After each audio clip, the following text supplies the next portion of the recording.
Hello students, my self Kundan Sahu, lecturer in mechanical department. मैं आपको development of surface topic पढ़ा रहा हूँ। ठीक, इस डेवलपमेंट ऑफ सरफेस टॉपिक में हमने पिरामिड कर लिया है, सिलेंडर कर लिया है। ठीक है, अब हम नेक्स्ट पढ़ेंगे कोन। तो मैंने आपको ग्रुप में भी शेयर कर दिया है एक प्रॉब्लम, तो उसका मैं गिवन बता देता हूँ, गिवन डाटा क्या क्या है। तो ये देखिएगा, ऑब्जेक्ट है आपका कोन है, डायमेंशंस दिया है, बेस जो है 50 mm का डाया है और एक्सिस जो है 60 mm है। ठीक है, कंडीशन दे दिया है resting with its base on HP. HP means horizontal plane, और कटिंग प्लेन जो उस कोन को कटिंग कर रहा है वो 60 डिग्री एंगल पे कटिंग कर रहा है, और angle made by cutting plane axis incline plane means जो 60 mm का जो एक्सिस है उसके सेंटर से एक लाइन कट हुआ है 60 डिग्री पे। ठीक है, अब आपके पास क्या है कि कोन है, तो कोन कैसा होता है, नीचे से गोल रहता है और ऊपर से एक पिरामिड शेप का रहता है, मंदिर के शेप का रहता है, जो आइसक्रीम जो कोन खाते हैं वैसी रहता है। ठीक है, तो ये आपका कोन है। कोन को जब हम अनफोल्डिंग करते हैं तो एक फॉर्मूला एक डेवलप होता है। वो फॉर्मूला क्या है मैं बता देता हूँ। Angle made by unfolding flattening cone is equal to 360 degree into radius of the base divided by slant height is equal to. अब ये वैल्यू हम पुट करेंगे, तो वैल्यू पुट करने से पहले मैं एक आपको डायग्राम भी दिखा देता हूँ कि कोन कैसे होता है। ये कोन है, ठीक, ये कोन का बेस है, कोन का हाइट है h, ये रेडियस है कोन का, और ये वर्टेक्स पोजीशन पे है, टॉप पोजीशन, जिसको हम this is called vertex and this edge is called slant height. So we have to find this slant edge. So how to find this slant edge? For finding this slant edge we are using Pythagoras theorem. इस slant height को find करने के लिए हमें Pythagoras प्रमेय का उपयोग करना पड़ेगा। तो इसका डायरेक्ट फॉर्मूला है 360 डिग्री इंटू 25, रेडियस दिया। अब स्लैंट हाइट में हम पाइथागोरस यूज कर दिए, कर्ण का वर्ग लंब का वर्ग, कर्ण का वर्ग इज इक्वल टू लंब का वर्ग धन आधार का वर्ग। ठीक, तो कर्ण का वर्ग जो कर्ण निकल जाएगा आपका स्लैंट हाइट, तो 138.5 mm है। ठीक है, तो यहाँ पे इतना एक आपका गिवन डाटा था, उससे हम एक angle made by unfolding flattening cone भी मेजर कर लिए। ठीक है, अब हम डायग्राम बनाते हैं, तो थोड़ा मैं इस तरीके से डायग्राम को बनाता हूं कि आपको दिखे।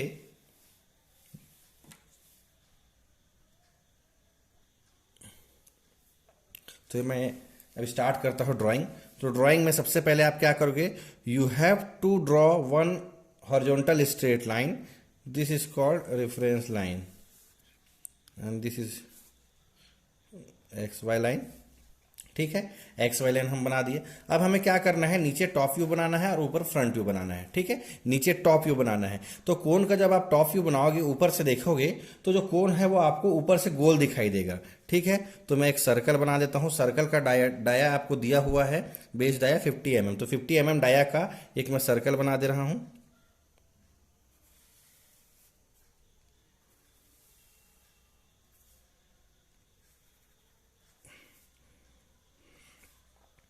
और इसको 8 पार्ट में हम डिवाइड कर लेते हैं।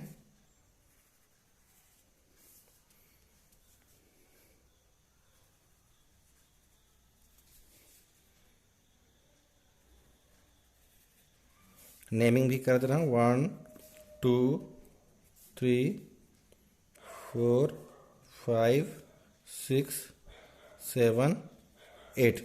ठीक है, तो मैंने नेमिंग भी कर दिया, सर्कल बना दिया। यहाँ पे सर्कल थोड़ा मेरा सही नहीं बना है क्योंकि मैं फ्री हैंड से बना रहा हूँ। ठीक है, अब इसको क्या करना है, जितनी भी लाइन है इसको आप ऊपर प्रोजेक्ट कर लो, जैसे पुराने प्रॉब्लम में हम करते थे। तो मैं हल्के पेंसिल से कर रहा हूँ, मैं yellow line, yellow sketch pen का यूज़ कर रहा हूँ।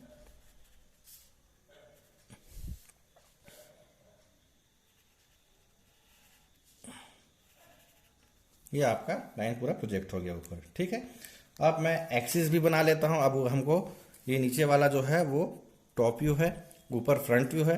ठीक है, तो फ्रंट व्यू बनाने के लिए हमें क्या चाहिए, एक्सिस चाहिए। एक्सिस हमें पता है 60 mm, एक्सिस 60 mm दिया हुआ है। ठीक है, दिस 60 mm, तो अब हम 60 mm का एक्सिस का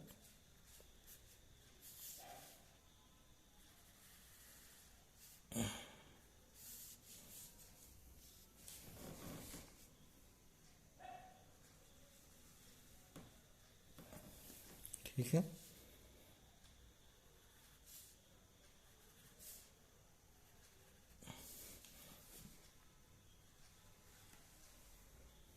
ये आपका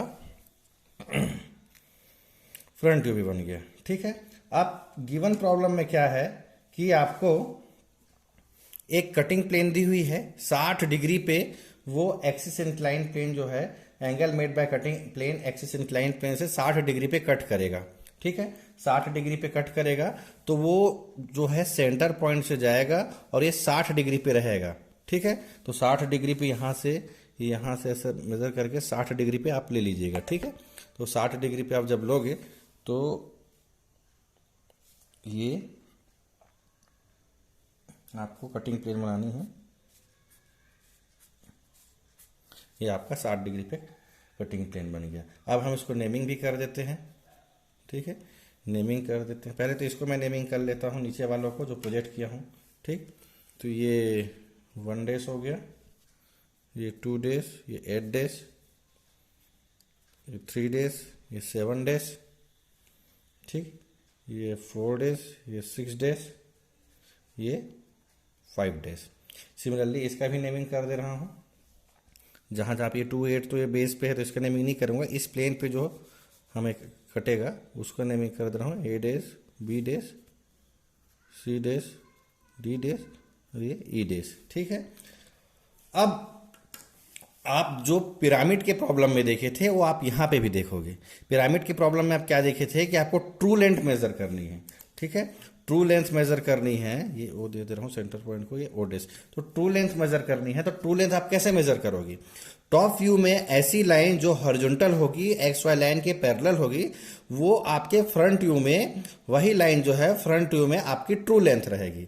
तो O1 और O5 यही है आपकी हॉरिजॉन्टल लाइन। तो O डेस 1 डेस और O डेस 5 डेस आपका ट्रू लेंथ रहेगा।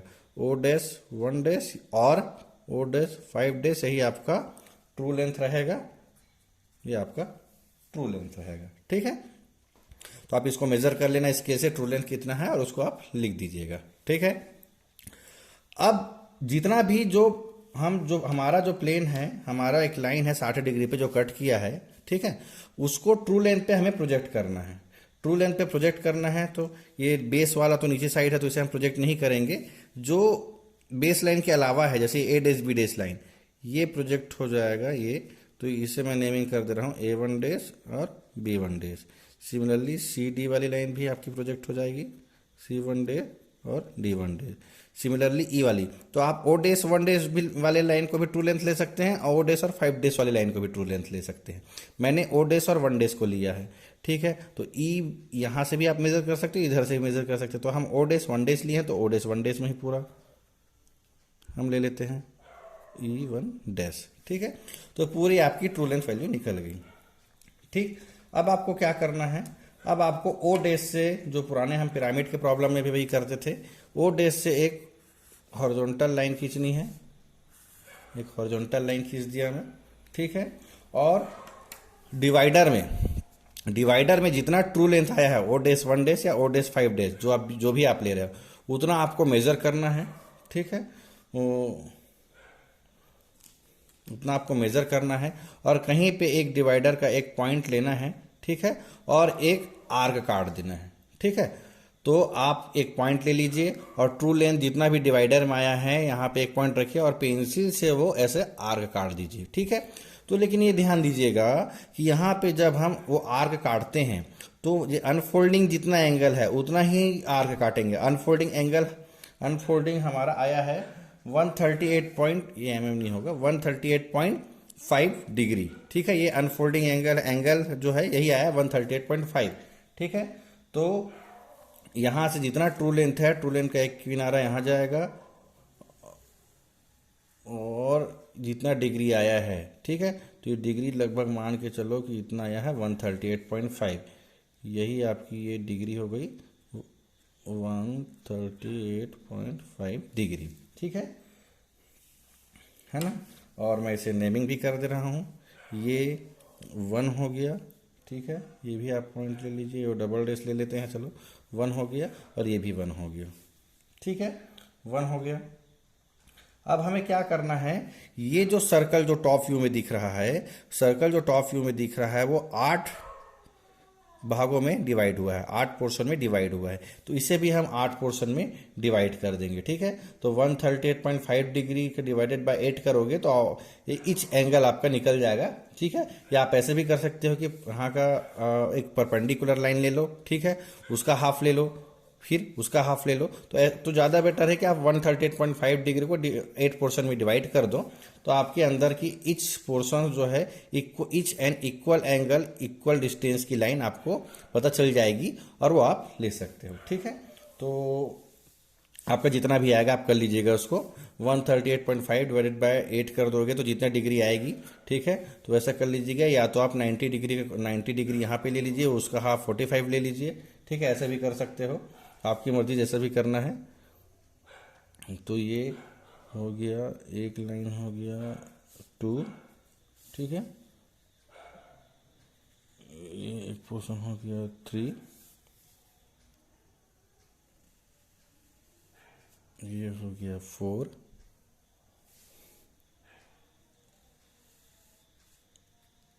ये हो गया 5,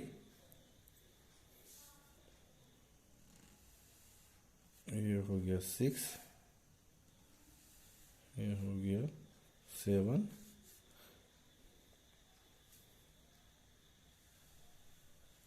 ये हो गया आपका 8। ठीक है, तो आप 8 इक्वल पोर्शन में आप इसको डिवाइड कर दिए। ठीक, अब हम स्टार्ट करते हैं अपना काम। ठीक है, तो ये कटिंग प्लेन को देखिएगा, ये कटिंग प्लेन को देखिएगा, कटिंग प्लेन जहाँ जहाँ कट हो रहा है वहाँ वहाँ आपको कट करना है। तो यहाँ पे तो हमें ट्रू लेंथ में मिलेगा ही नहीं क्योंकि ये बेस पे ही है, तो 2 डेज और 8 डेज पे कट हो रहा है। तो एक मैं इस पेन से कर दे रहा हूँ, इस पेन से 2 डेज पे कट हो गया और ये 8 डेज पे कट हो गया। ठीक है, 2 और 8 हो गया। सिमिलरली ए डेज बी डेज हम प्रोजेक्ट किए हैं, A1 डेज और B1 डेज, तो O डेज से A1 डेज B1 डेज की लाइन को आप ले लीजिएगा और A1 days B1 days line को आप ले लीजिएगा। तो A1 डेज और B1 डेज, अब A1 days B1 days A days B days ये 3 और 7 वाले में ही आया है, इसी को हम प्रोजेक्ट किए हैं। तो फिर से एक बार बता रहा हूँ, जो A डेज B डेज जो है वो 3 7 वाले लाइन में, 3 और 3 डेज और 7 डेज वाले में, इसी को प्रोजेक्ट किए हैं हम ट्रू लेंथ के लाइन में। तो O डेज से A डेज B डेज का आप नापिएगा, मेज़र कीजिएगा और एक पॉइंट O डेज पे रखिएगा और यहाँ पे एक वैल्यू आएगी, जितना भी वैल्यू आएगा 3 और 7 पे ही काट रहे हैं ना, तो एक जो आएगी 3 पे कटेगा और दूसरा जो होगा आपका 7 पे कटेगा। तो इसे हम नेमिंग कर दे रहे हैं A, कैपिटल A से। ठीक है, और ये जो है कैपिटल B हो गया। ठीक है, सिमिलरली सी डी 4 और 6 पे है, मतलब जो हम आर्क काटेंगे 4 और 6 पे काटेंगे। ठीक है, इस वाले में ना 4 और 6 में, लेकिन इसका लेंथ हम ट्रू लेंथ पे प्रोजेक्ट कर रहे हैं, ट्रू लेंथ पे। तो O डेज से C1 डेज D1 डेज के लाइन को आप मेजर कर लीजिएगा जितना आएगा, और 4 और 6 में वो आर्क को काटना है। तो O डेज पे एक किनारा रखिए, एक हम काटे हम 4 में, दूसरा हम काटे 6 में। ठीक है, और इसे हम नेमिंग कर दिए C और D। अब जो बचेगा ऑब्वियसली कौन सा बचेगा, E वाला ही बचेगा। E वाला कहाँ पे है, 5 पे है, E वाला आपका 5 में है। तो O डेज से E1 डेज के लाइन को मेजर कीजिए, O पे रखिए और यहाँ कहीं पे कुछ वैल्यू आ जाएगी। अब पूरे लाइन को आपको मिला देना है। ठीक है, तो मैं इसे रेड पेन से मिला देता हूँ। ठीक है, तो ये पूरी लाइन को मिला देते हैं, इस टाइप का बनेगा। ठीक है, और अंदर के भी पोर्शंस को आपको डार्क करना पड़ेगा रेड पोर्शन से। ठीक है, तो ये आपका डार्क हो गया, तो ये डार्क वाली लाइन आपकी यही डार्क रहेगी। यही है डेवलपमेंट ऑफ सरफेस। ठीक है, तो ये पिरामिड का कोन का एक प्रॉब्लम हो गया है। ठीक, कोन का एक प्रॉब्लम हो गया है। आप एक और कोन का प्रॉब्लम दूंगा, उसे आप बनाइएगा। ठीक है, तो ऐसे ही कोन का प्रॉब्लम बनेगा। ठीक है, इस क्लास में बस इतना ही, और कुछ डाउट रहेगा तो मुझे बताइएगा। ओके, ठीक है, थैंक यू।